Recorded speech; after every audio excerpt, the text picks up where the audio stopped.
The point programme में एक बार फिर से आपका स्वागत है। आज का विषय है थोक मूल्य सूचकांक। सबसे पहले जानते हैं ये चर्चा में क्यों है।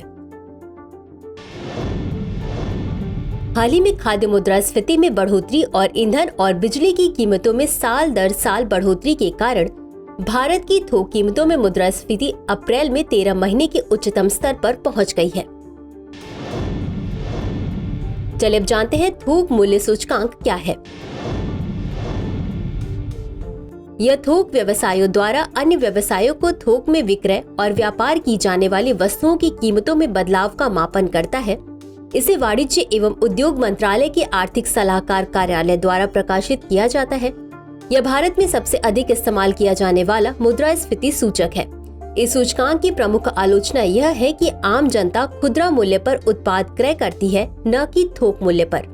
वर्ष 2017 में WPI का आधार वर्ष 2004-05 से संशोधित कर वर्ष 2011-12 कर दिया गया है। WPI का महत्व। इस पर आधारित मुद्रास्फीति दर मूल्य परिवर्तनों की निगरानी के लिए एक महत्वपूर्ण सूचक है।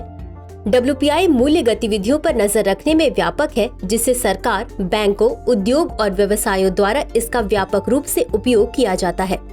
मौद्रिक और राजकोषीय नीतियों में महत्वपूर्ण बदलाव प्रायः WPI गतिविधियों से संबंधित होते हैं। WPI भारत में व्यापार, राजकोषीय और अन्य आर्थिक नीतियों को तैयार करने में एक महत्वपूर्ण कारक है। WPI सूचकांकों का उपयोग कच्चे माल, मशीनरी और निर्माण अनुबंधों के लिए एक्सक्लेशन क्लॉज में किया जाता है। WPI सकल घरेलू उत्पाद सहित विभिन्न नाममात्र व्यापक आर्थिक चरों के लिए डिफ्लेटर के रूप में कार्य करता है। WPI मुद्रास्फीति को प्रभावित करने वाले कारक। उच्च आधार प्रभाव।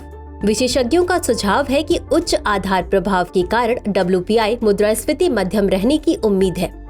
वैश्विक कमोडिटी कीमतों में कमी।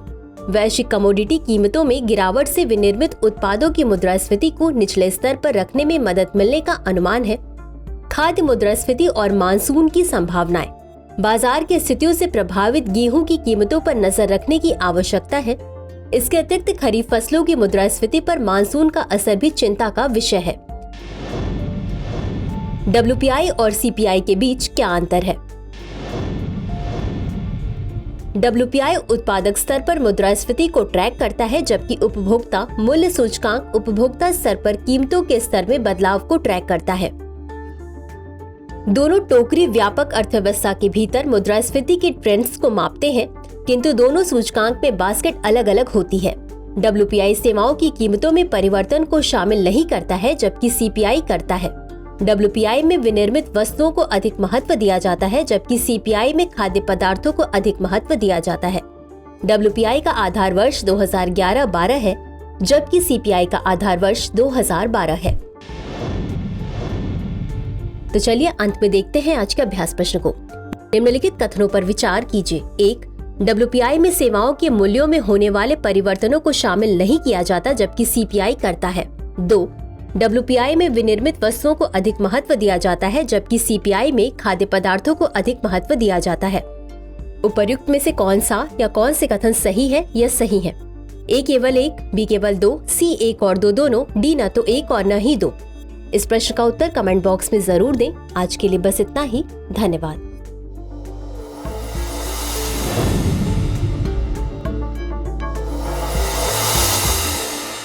डियर व्यूअर्स, अपने एग्जाम की तैयारी को और बेहतर करने के लिए हमारे चैनल को लाइक, शेयर और सब्सक्राइब करना न भूलें।